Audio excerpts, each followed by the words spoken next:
El sonido de un hueso es más hueco. Los aviones fascistas están expandiendo el alcance de sus operaciones de bombardeo.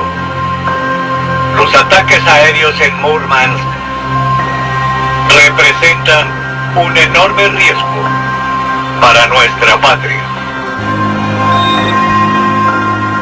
¿Es un hueso? ¿Hay algo? Eso creo.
Hitler había dirigido su atención hacia las naciones orientales antes de la Segunda Guerra Mundial. Él sabía que la Unión Soviética tenía grandes recursos que Alemania necesitaría en una futura guerra. Enviaron unas 12.000 tropas alemanas al área de Kirkenes. Era obvio que estaban formando fuerzas militares y estas debían ser enviadas a los países orientales. Los soviéticos recibieron informes de que las tropas alemanas avanzaban hacia la frontera, pero se creía que los alemanes respetarían el acuerdo firmado en 1939. Hoy sabemos que no fue así. 1941, enero. En los primeros meses de 1941, la táctica de ataque a gran escala de Hitler, la Operación Barbarroja, ya había progresado bastante. A los finlandeses no les dieron detalles, aun cuando el ataque en el extremo norte, la Operación Zorro Plateado, se iniciaría en suelo finlandés.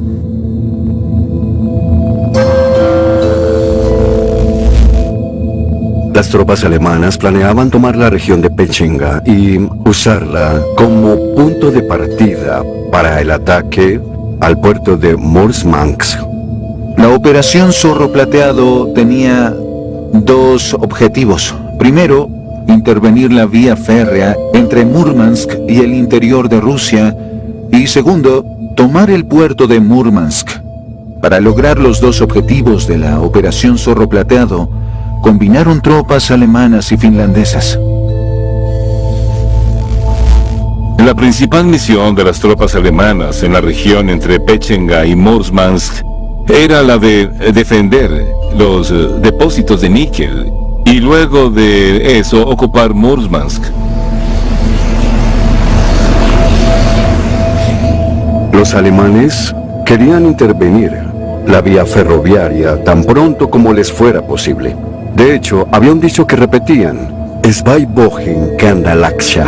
Se suponía que llegarían allí en 2 semanas para intervenir una línea de suministro rusa muy importante y entonces, de esa manera, impedir la movilización de sus tropas en esta área.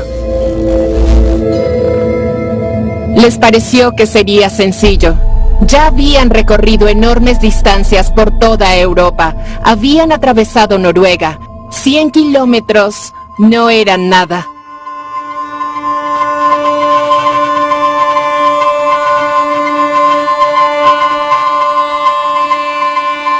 comienzos de año, las relaciones entre Finlandia y la Unión Soviética habían empeorado, y la presión en la frontera finlandesa aumentó.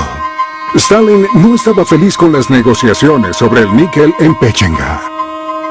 Había rumores de que las tropas soviéticas se concentraban en la frontera. La Unión Soviética no atacó. Sin embargo, le declararon la guerra comercial a Finlandia. Eso fue hacia el año de 1941. Así se dio el inicio a un periodo mucho más tenso en las difíciles relaciones entre soviéticos y finlandeses. Los preparativos comenzaron en febrero del 41, cuando decidieron construir aeródromos pavimentados en toda la región alrededor del oeste de la Unión Soviética. El plan era construir 240 aeródromos en total para poder utilizar equipos de aviación modernos. Koukutunturi, Finlandia.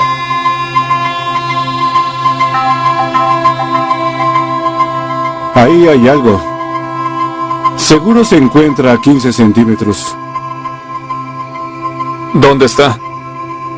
Deberíamos buscarlo. Sé que está por allí. Está en la madera. Es una munición de una metralleta. ¿En serio? Sí. Hoy nos encontramos en Sabukoski. Bien, según los archivos, aquí en Koukutunturi hay restos mortales de 2 viejos partisanos. ¿Y la granada? Allí. Cuidado, mírenla ahí. Es una granada de mano. Sí, es rusa. Mejor no la toquen. Anotemos las coordenadas, amigos. Tomémosle una foto. Yo le tomaré la foto, luego la registraremos. Eso está bien. Con un detector de metal nos disponemos a buscar alguna señal y cuando este suena, excavamos para ver qué es lo que hay. Lo que buscamos no es desechos de guerra, eso no representa nada para nosotros. Lo que de verdad nos importa es hallar los restos de esas personas. La unidad partisana atacaría una patrulla de vigilancia en la ciudad de Sabukoski, pero los descubrieron mientras estaban en la misión. Una unidad finlandesa comenzó a seguir e ir detrás de los partisanos y los alcanzó en Koukutunturi. Según dijeron los veteranos, después de la batalla dejaron los cadáveres de 2 partisanos en el lugar. Revisa en esa zona, hacia allá. Voy para allá. El lugar es genial para una emboscada. Hay pedreros de ambos lados. Estos hallazgos nos dan más conocimiento sobre los acontecimientos y la historia de este lugar. Tal vez lo que ocurrió sea en realidad algo diferente a lo que siempre nos han indicado los archivos.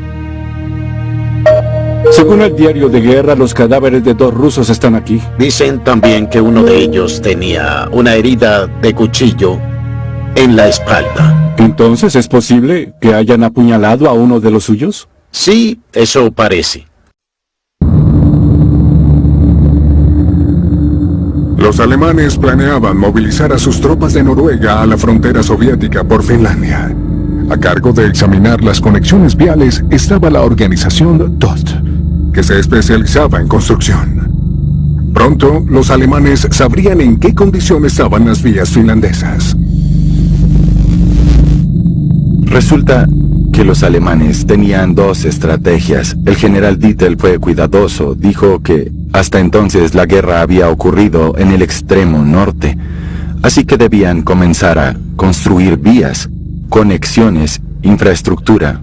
Al final, la estrategia que siguió el gobierno pareció ser Arktis ist nichts, el Ártico no importa. En la primavera de 1941, informaron al ejército alemán sobre las condiciones y comenzaron a considerar qué necesitaban. Su prioridad era conectar la Noruega ocupada con la aliada Laponia. Liinakamari, Finlandia. Los alemanes comenzaron a optimizar la red de carreteras con colaboración de los finlandeses. también realizaron operaciones de inteligencia abiertamente en estas tierras. Aunque los finlandeses estaban dispuestos a colaborar, los alemanes no revelaron su plan secreto. Policía finlandés, Petsamo, Finlandia. Los agentes finlandeses que viajaron junto a los alemanes tal vez percibieron cuál era en realidad el propósito de todos aquellos viajes. Uno de los viajes más famosos de los alemanes fue la visita de Eduard Dietel a Pechenga. En la primavera de 1941, lo vieron movilizarse con una mochila como un leñador entre personas comunes. 1941, marzo. Hitler dejó a un lado la preparación de la Operación Barbarroja cuando las fuerzas especiales británicas hicieron su primer ataque comando en la costa noruega. La operación Claymore fue un ataque de comandos británicos y voluntarios noruegos, es decir, la Dirección de Operaciones Especiales. Y su objetivo eran varias instalaciones que producían aceite de pescado, las cuales eran importantes para fabricar alimentos y explosivos para los militares. Operación Claymore, Noruega, 1941. Fueron 11 fábricas, 600,000 galones de aceite, 5 barcos y enviaron de vuelta a Inglaterra a 300 voluntarios. Tomaron como prisioneros a 80 traidores y a 225 alemanes. Algo especial de esta operación es que por primera vez en el ataque había una unidad de filmación. Debían llevar un registro grabado de toda la operación. Hitler no pudo proteger sus intereses aquí. El gran beneficio de su nuevo orden sedujo tanto a los isleños que todos querían ir a Inglaterra. ¿Qué rol jugaban los medios en la operación Claymore? Decirles, por supuesto, a los estadounidenses y a quien quisiera escuchar que los alemanes recibirían su merecido.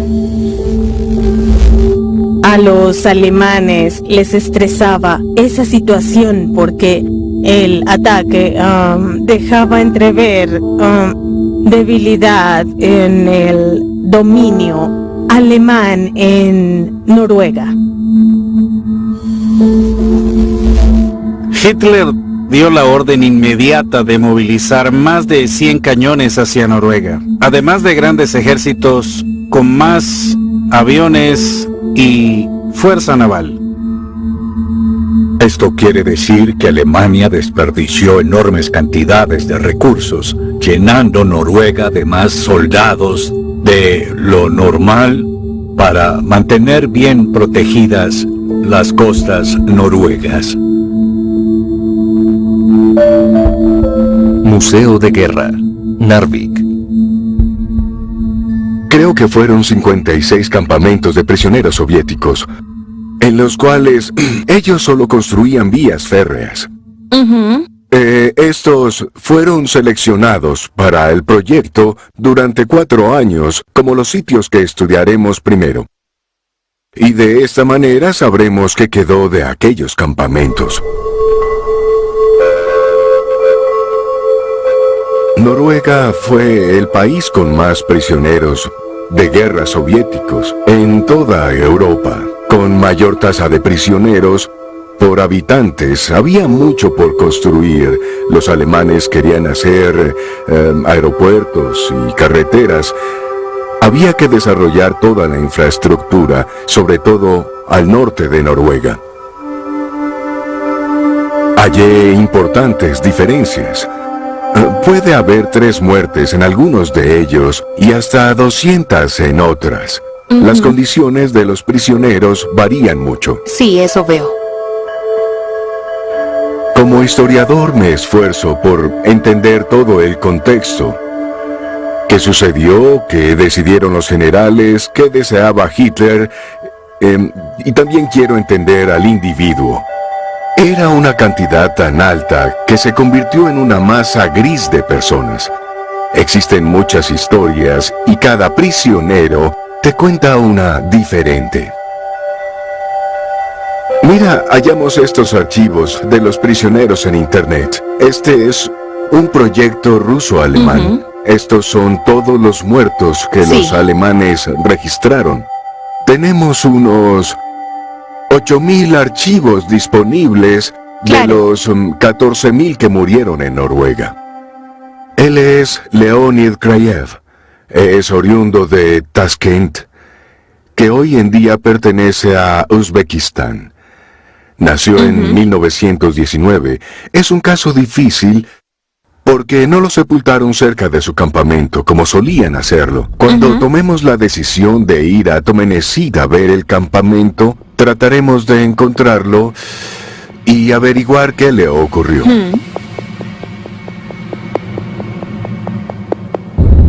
Tropas alemanas reportadas en Finlandia.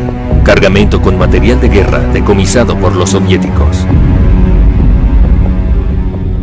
Tras la autorización finlandesa, el paso de tropas alemanas por su territorio aumentó en la primavera. La colaboración se incrementó, incluso algunos finlandeses se unieron a las SS. Aún así, Finlandia mantuvo su estatus de estado neutral. En verano, un mes antes de la planeada ofensiva, Alemania se movilizó hacia Finlandia. Cerca del 20 de mayo del año 1941, los alemanes invitaron a miembros de la milicia finlandesa a su país. Anunciaron que la Unión Soviética representaba un peligro bastante grande para la nación finlandesa. En esa oportunidad, Alemania reveló que planeaba atacar a Finlandia. Esto incluía realizar operaciones dentro del territorio finlandés, a la altura de Sala y también en Pechenga. Finlandia era un territorio de considerable importancia para los alemanes. Ya en 1920 y 1930, los líderes soviéticos habían anticipado un peligro que en ese momento se convertía en una realidad tangible. El frente alcanzó una extensión de 4.000 kilómetros, desde el mar de Barents hasta el Mar Negro. Finlandia y Alemania acordaron que el norte de Finlandia sería territorio de operaciones del ejército noruego, mientras que el sur y las ofensivas realizadas allí eran responsabilidad del ejército finlandés. Finlandia asumió una posición definitiva. Se unió al bando fascista como aliado de Alemania. Era uno de los aliados más confiables, o tal vez el más leal del régimen nazi.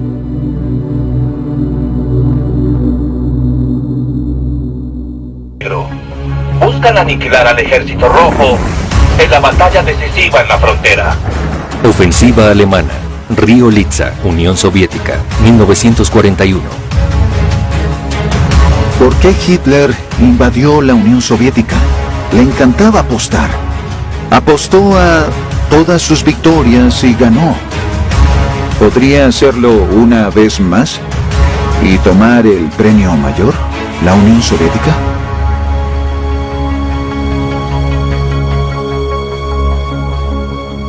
Adolfo Hitler dio su famoso discurso tras comenzar la Operación Barbarroja el día 22 de junio. Una parte del discurso fue extraña para Finlandia. Ese día, Hitler dijo que los finlandeses estaban luchando junto a los alemanes. El 22 de junio, los bombarderos alemanes que atacaron el mar Báltico despegaron desde aeródromos finlandeses, lo cual ponía fin a la neutralidad militar de Finlandia. Como resultado, la Unión Soviética bombardeó ciudades finlandesas. Esto le dio a Finlandia la justificación para atacar junto a Alemania. Las fuerzas del Gran Reich alemán comandadas por su ingenioso líder, el canciller Hitler, libran una exitosa batalla junto a nosotros contra las bien conocidas fuerzas soviéticas.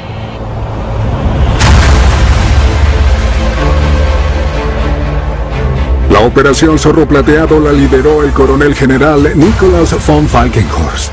La ofensiva alemana desde Pechenga a Murmansk la comandó el coronel general Eduard Dietl.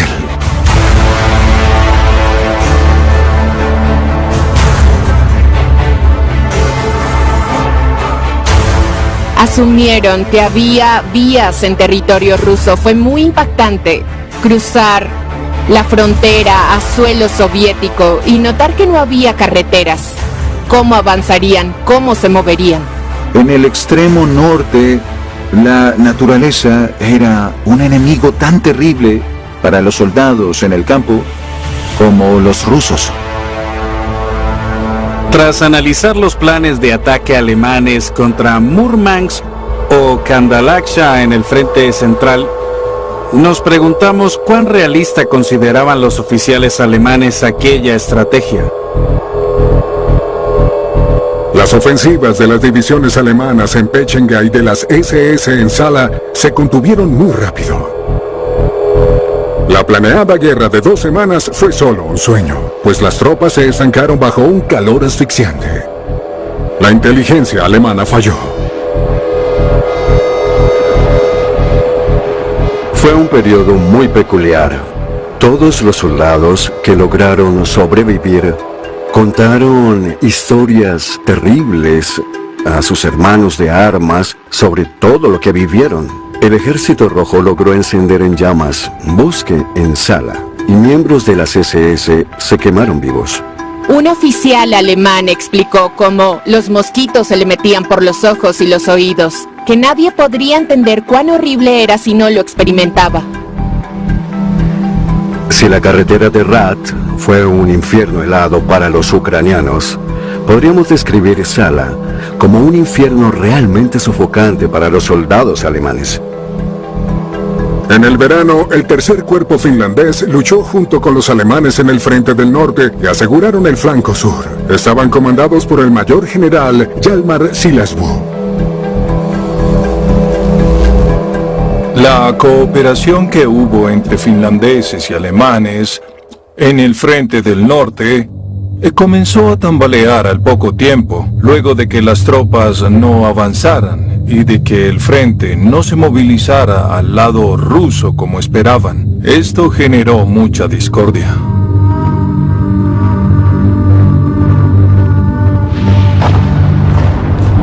Ofensiva finlandesa-alemana, Kestenga, Unión Soviética 1941. Mientras más inefectivos parecieran los esfuerzos de guerra de los alemanes para los soldados finlandeses, era mucho mayor la tensión existente entre Silasvuo y Nikolaus von Falkenhorst.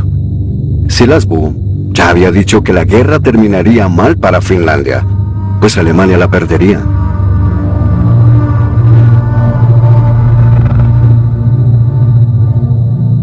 En esencia, Adolfo Hitler cometió el mismo error que había cometido la Unión Soviética anteriormente cuando diseñó los planes para conquistar Finlandia en el año 1939. Subestimó la perseverancia de su enemigo y la resistencia de su línea defensiva. Koukutunturi, Finlandia. Búsqueda de partidarios soviéticos fallecidos. A los partisanos los perseguía una patrulla de búsqueda finlandesa, y esta llevaba consigo un perro que los ayudaba a rastrear bien. Ellos abrieron fuego al llegar a Koukutunturi.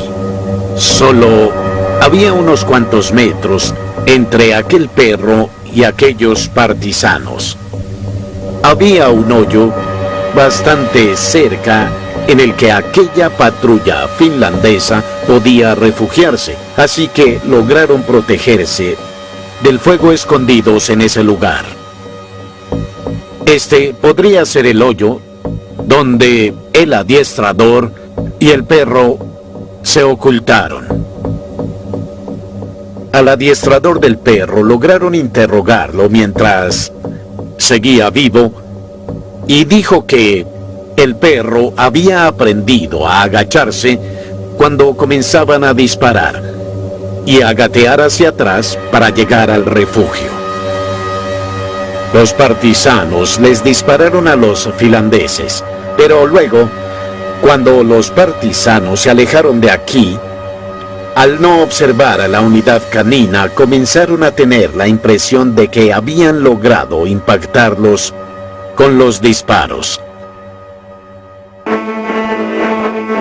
La colaboración de Finlandia con Alemania fue muy criticada en Europa. El presidente Risto Ryti informó a Estados Unidos y a otros que no tenía pactos políticos con los alemanes. Los finlandeses preferían decir guerras distintas y fraternidad de armas. A pesar de estar aliados con Alemania, los finlandeses necesitaban mantener vínculos sanos con Estados Unidos y Gran Bretaña. En Gran Bretaña, la reacción fue demasiado negativa. Veían a Finlandia como un gran aliado de Alemania. Luego de iniciarse la Operación Barbarroja, el primer ministro británico Churchill prometió ayudar a la Unión Soviética en su batalla contra un enemigo mutuo. Los soviéticos se unieron a los aliados y Joseph Stalin le sacaría provecho de inmediato. Él quería obtener algo de los británicos. Churchill lo contemplaba todo y las opciones posibles eran muy pocas, así que ellos ¿qué podían hacer?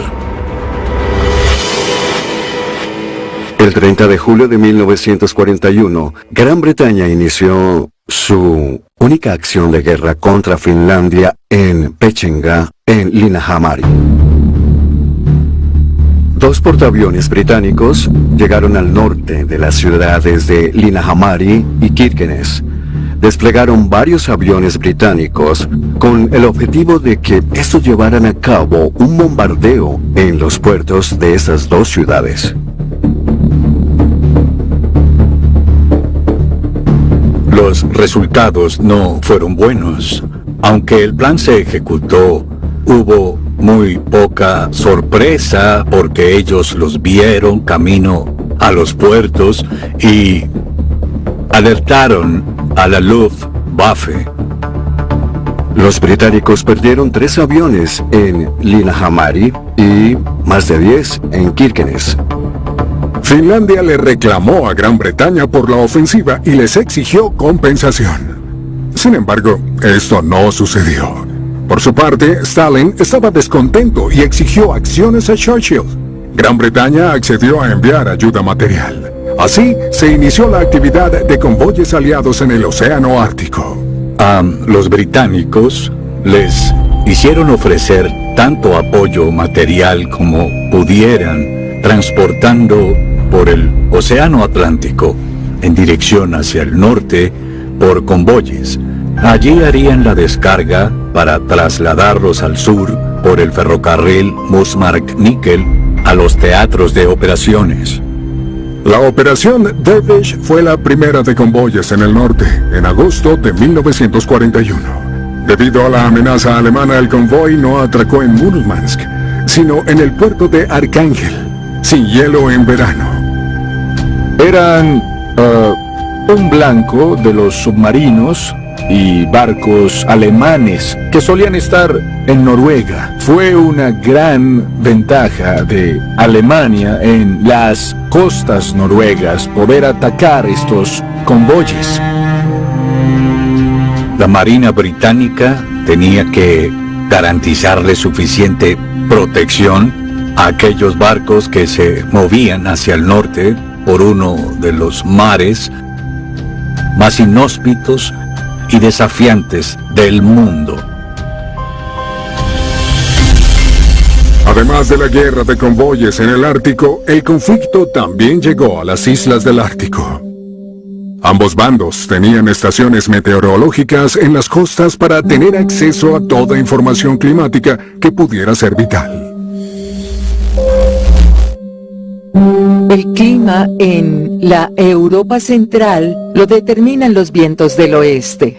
Siempre será clave tener información de las bajas presiones en Islandia y las altas en las Azores, así como del clima en el océano Ártico.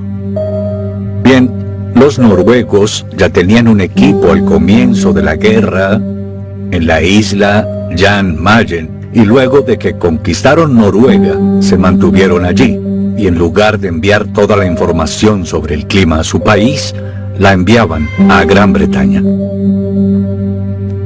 La Marina alemana se percató de que necesitaban estaciones meteorológicas en el Ártico y entonces querían instalar una supervisada por hombres. A esa estación le asignarían un personal de 6 hombres, el cual sería transportado en barco hasta el archipiélago de Svalbard. Vemos a parte de la expedición que se dispone a poner una traba más a la maquinaria nazi. Se quemaron cientos de miles de toneladas de carbón, además de numerosos equipos e instalaciones mineras.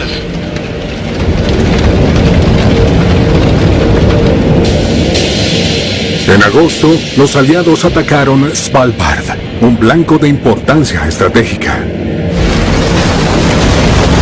En la operación evacuaron a los residentes. Luego destruyeron las minas de carbón y las estaciones meteorológicas alemanas. Eran importantes para la actividad aérea, para la actividad naval y, por supuesto, para la actividad del ejército. La información climática era muy importante durante esa guerra. Si no se conocía el clima en el Ártico, era muy difícil hacer predicciones meteorológicas en esa región. Para poder atacar convoyes, sería el ejemplo más indicado. El clima era de importancia estratégica para el bando británico y también para el bando de Alemania. En el otoño de 1941, la guerra meteorológica se había expandido. La red de estaciones meteorológicas de los aliados y Estados Unidos, aún fuera de la guerra, se concentraba en Groenlandia. Alemania instaló nuevas estaciones en Svalbard y la Unión Soviética hizo lo mismo en su territorio.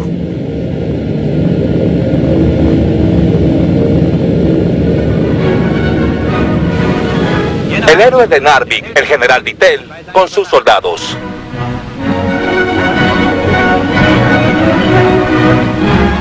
Una reunión en un puesto de mando del ejército. La misión es reconquistar el área que ha sido ocupada por las tropas rusas. En otoño los alemanes no habían logrado sus objetivos. Las tropas de Dittel estaban lejos del ferrocarril Murmansk-Nickel y del puerto.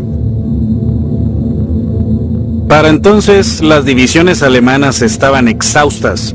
La mayoría de los oficiales experimentados estaban muertos o heridos, así que en términos de calidad, el daño en las unidades alemanas era considerable. No podían seguir en combate. El total de bajas de las tropas de Dittel fue de más de 10.000 hombres en la línea ofensiva, atrapados, muertos o heridos. Hitler sufrió el mayor número de bajas durante aquellos meses de la Operación Barbarroja. Hitler abortaría los intentos de ofensiva en el extremo norte y las tropas de Dittel pasarían a la línea defensiva. La atención estaba centrada en la mina de Pechenga. El sistema de defensa aérea más fuerte de Europa de un blanco no militar ya se había construido en la región del norte. Hitler dio la orden de construir un enorme domo de concreto para proteger la planta eléctrica, también en construcción. La orden era proteger lo que tenían y asegurarse de que las minas de níquel estuvieran a salvo. Esto propició unos 3 años de guerra estática. Así fue en la tundra, al igual que en el entorno ártico. Hubo un gran cambio. Luego se percataron de que necesitaban más equipos. Necesitaban mejores zapatos y trajes camuflados. También esquíes y ropa interior. No tenían nada de eso. ¿Sí? Ya comenzaban a pensar en cómo sobrevivir en esas condiciones. Al menos los finlandeses estaban conscientes de que el invierno sería infernal. La gran pregunta era si sus hermanos de armas podían sobrevivir en esas condiciones.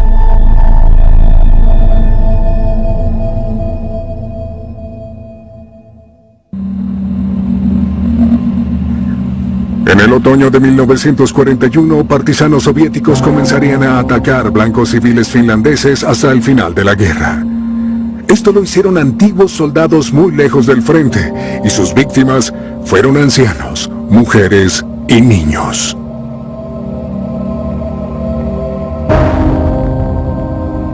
Uitosvaara, Finlandia.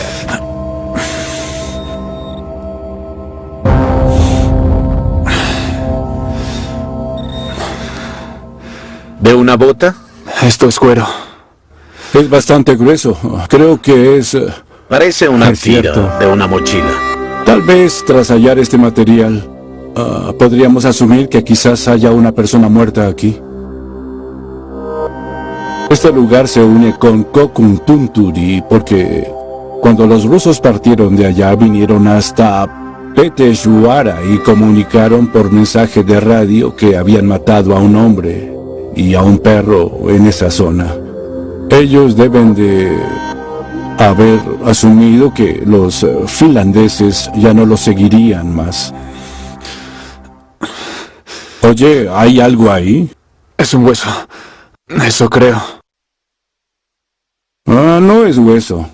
No. ¿Cuero? Puede ser eso. ¿Cuero o algo así? ¿De una bota?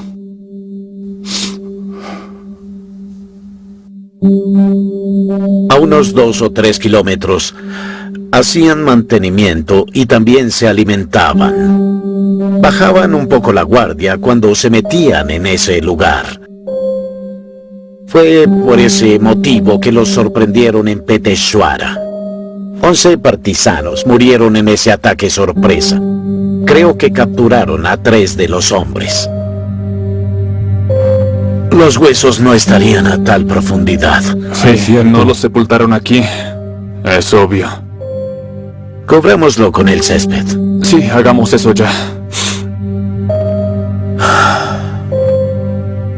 Teníamos la firme esperanza de encontrar los restos de aquellos partisanos extraviados para entregárselos al equipo de búsqueda ruso. Por desgracia no pudimos encontrarlos durante este viaje.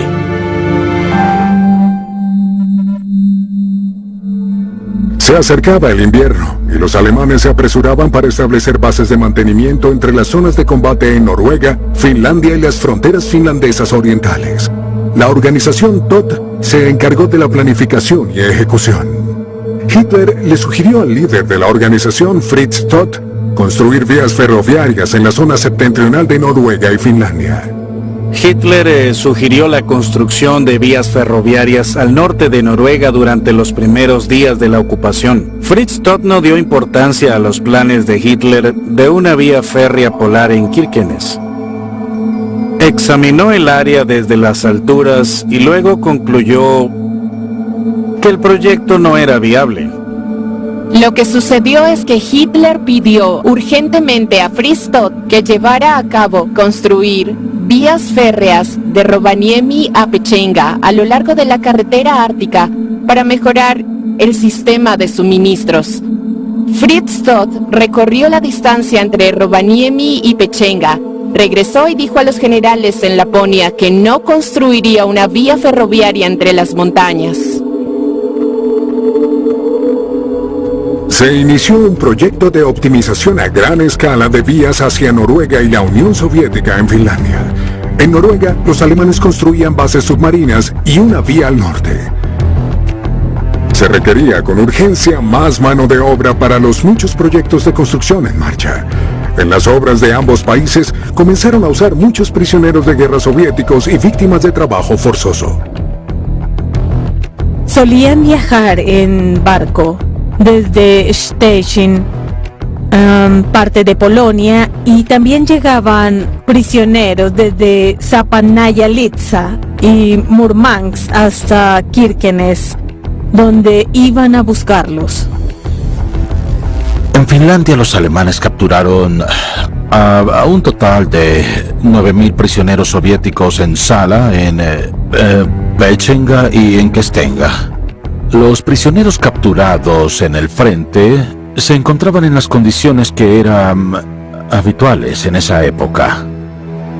Vivían en bodegas, búnkeres, en lugares así, a veces incluso en cuarteles. Trabajaban duro y bajo estricta disciplina, pero las condiciones en general eran muy deplorables. Sobre todo al norte de Noruega, los prisioneros soviéticos tenían serios problemas con el clima. Los habían capturado en el verano con la ropa adecuada para el clima. Durante el primer invierno, 20% de ellos fallecieron. Tomerneset, Noruega. Resolviendo el destino del prisionero Kraheu, Noruega. Este año estamos investigando un lugar llamado Tomenesit, uno de los campamentos más grandes de la región que estaba allí. Investigamos los sitios de trabajo y sobre todo a un prisionero que escapó. Sería interesante descubrir lo que le ocurrió a Leonid Krayev.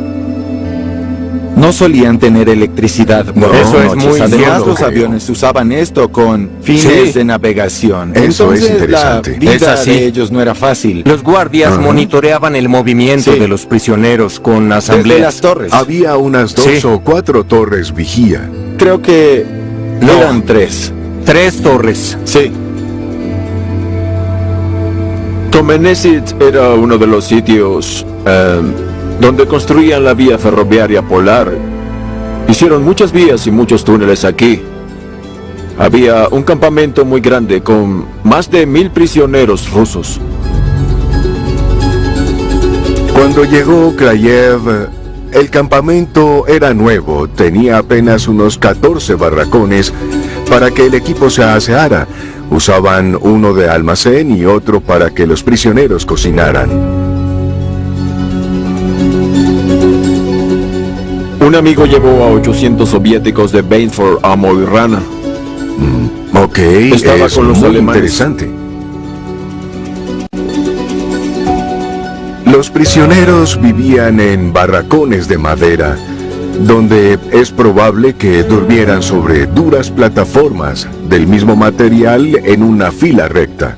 Cada uno recibía 2 cobijas. Tal vez dormían sobre un poco de paja.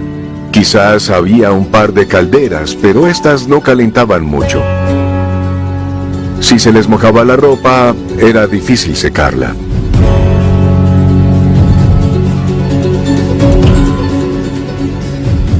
Comían 340 gramos de pan al día y algo de sopa de col sin col. Luego recibirían solo 220 gramos de pan al día. No era suficiente después de 12 horas de trabajo físico. Era algo deplorable. Ignoro cuáles eran los nombres de los alemanes, pero sé que colgaban a los prisioneros rusos a la vista de todos para advertir a los demás que no escaparan. Al volver al campamento luego de 12 horas, seguían dos.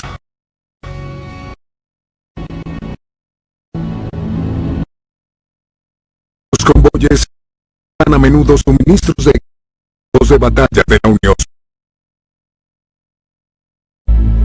Murmansk era apenas una ruta de convoyes de suministros de guerra hacia la Unión Soviética desde Gran Bretaña. Los 2 más importantes eran la antigua Persia, hacia el sur de la Unión Soviética, y la otra era por Vladivostok, en el este, desde Estados Unidos. Pero resulta que los convoyes de Murmansk avanzaban con mayor rapidez que los demás, y al final del año, 8 habían arribado a Rusia a salvo. Eran 55 buques mercantes. Si nos referimos a la batalla que tuvo como escenario la ciudad de Moscú, los tanques fueron muy importantes. Comenzó a usarse el Hacker Hurricane británico. Era el terror de los pilotos. Lo llamaban el ataúd volador, pero al menos podían volar. A comienzos del invierno, las tropas del mayor general Silaswo se aproximaron a la vía ferroviaria Murmansk-Nikel, la cual intervendrían al poco tiempo. Los aliados y Estados Unidos se aferraban aún más a la región ártica. Finlandia recibió 2 notas de Estados Unidos y una carta del secretario de Estado. El país amenazaba con romper relaciones diplomáticas con los finlandeses. Si leemos entre líneas aquellas notas, también era una amenaza de una declaración de guerra a Finlandia. Estados Unidos le exigía a Finlandia que pusiera fin a su ofensiva de guerra junto a Alemania y que retirara absolutamente todas sus tropas de las fronteras. Carta de Churchill a Mannerheim. Los finlandeses dejaron de avanzar hacia los frentes en noviembre de 1941. Respuesta de Mannerheim a Churchill.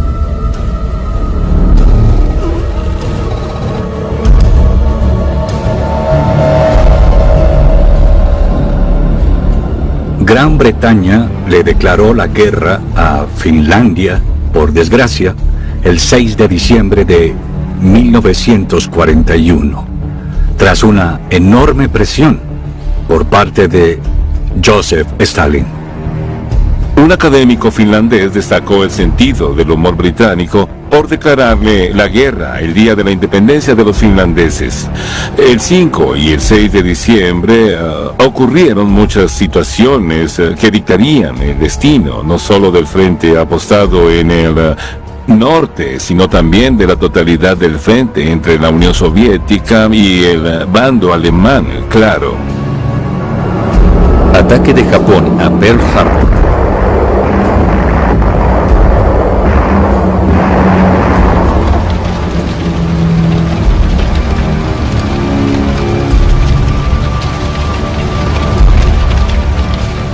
Tras el ataque a Pearl Harbor, Estados Unidos y Gran Bretaña declararon la guerra a Japón, aliado de Alemania. Luego de esto, Hitler declaró la guerra a Estados Unidos. La anexión de Estados Unidos al conflicto cambió la situación de forma dramática en la región ártica.